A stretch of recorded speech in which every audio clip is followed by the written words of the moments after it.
Cuando hablamos de trauma, los dividimos en dos subtipos: traumas pequeños y traumas grandes. Los traumas grandes o traumas de T mayúscula son traumas más complejos y que cuestan más de superar o de transitar.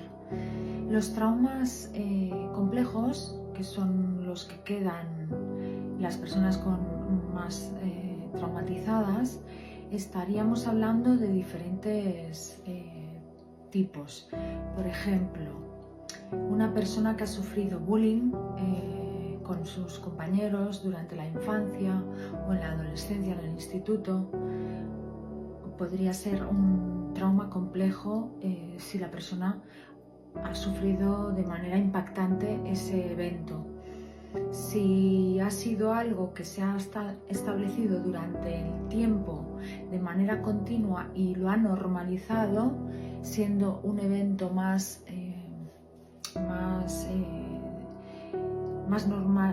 normativo, esa persona ha convivido con eso y ha crecido con eso, adaptándose a esa situación de manera menos traumática que si ha vivido un evento de un episodio muy grave e impactante para él o ella. Por ejemplo, eso dependería de cada persona.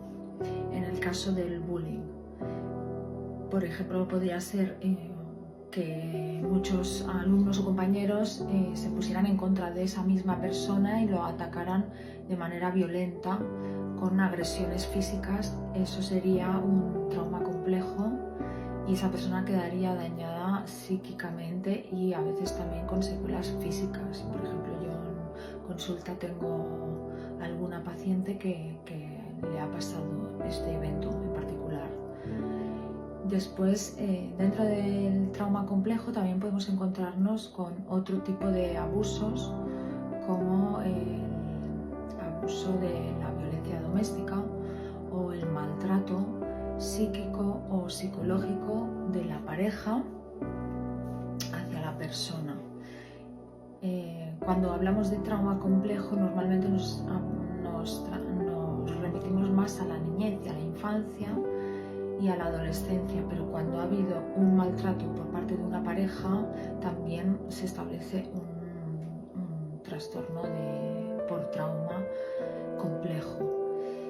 En otras ocasiones también encontramos el trauma por agresión psicológica.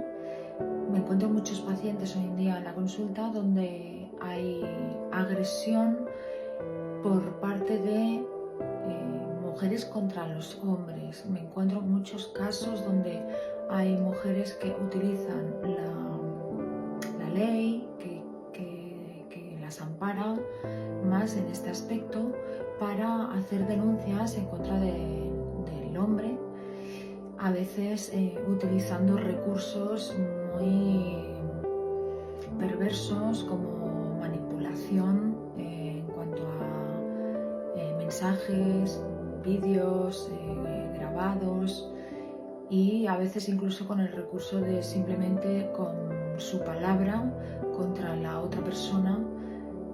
Y hoy en día la ley aquí en España ampara a la mujer, entonces se da que cuando tú denuncias como mujer puedes directamente al hombre, lo pueden meter directamente en prisión preventiva o en el cuartelillo durante 24 o 48 horas y después a la espera de un juicio, cosa que me parece, sin tener pruebas fehacientes, me parece que es evidentemente es una víctima de un acoso muy grave, y tengo varios casos de este tipo también.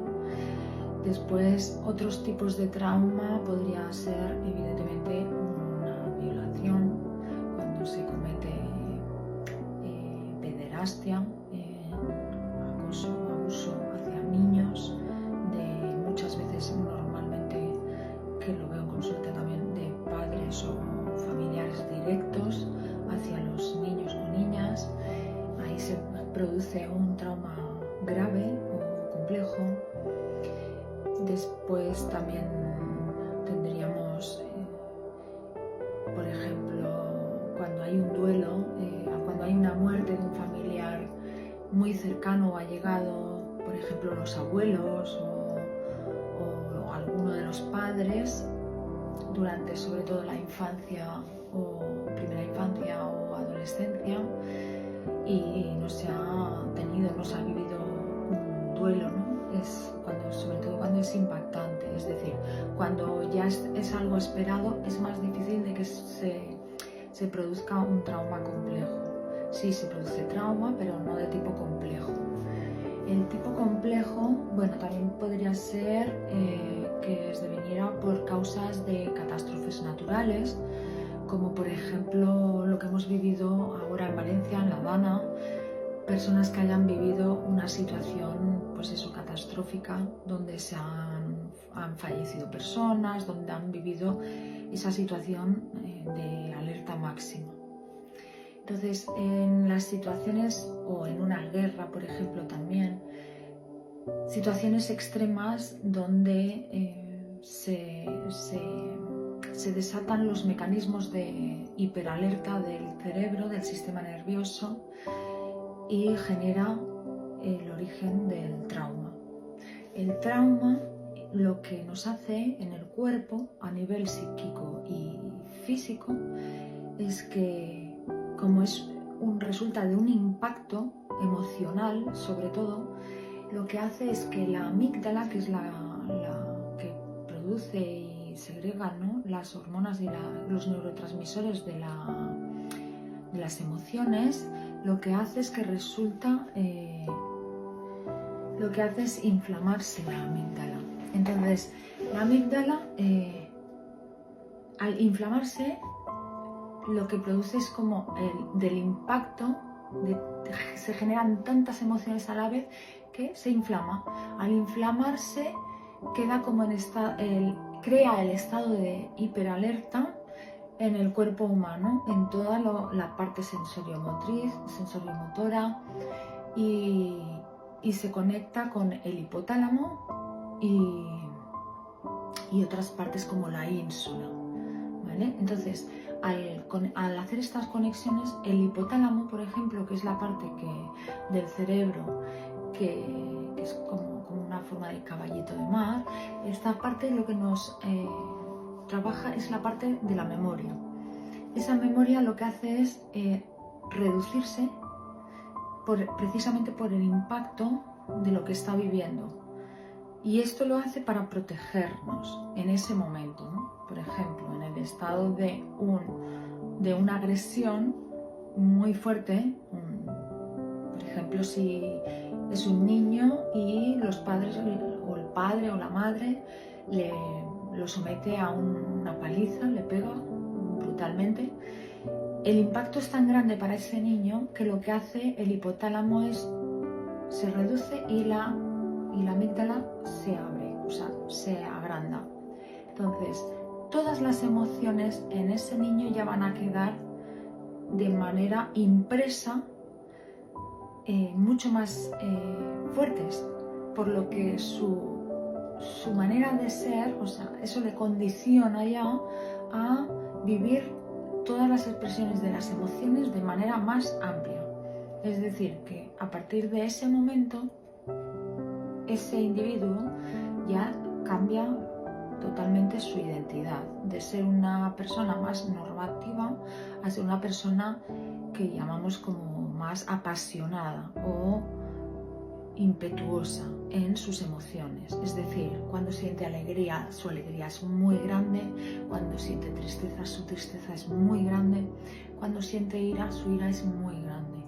Todos los fenómenos que pasen en su vida a partir de ese momento reproducen las emociones de manera muchísimo más intensas. Y si además, por ejemplo, esa persona ya era altamente sensible, que podría pasar, pues imaginaros la magnitud de los episodios de cualquier tipo de emoción. Entonces, para regular la gestión de las emociones, lo que debe hacer es acudir a terapia y poder entrar en un control de su gestión emocional a partir de las herramientas que nosotros aportamos y le reeducamos. Después también se trabaja volviendo a reparar la parte del trauma que ha vivido la persona.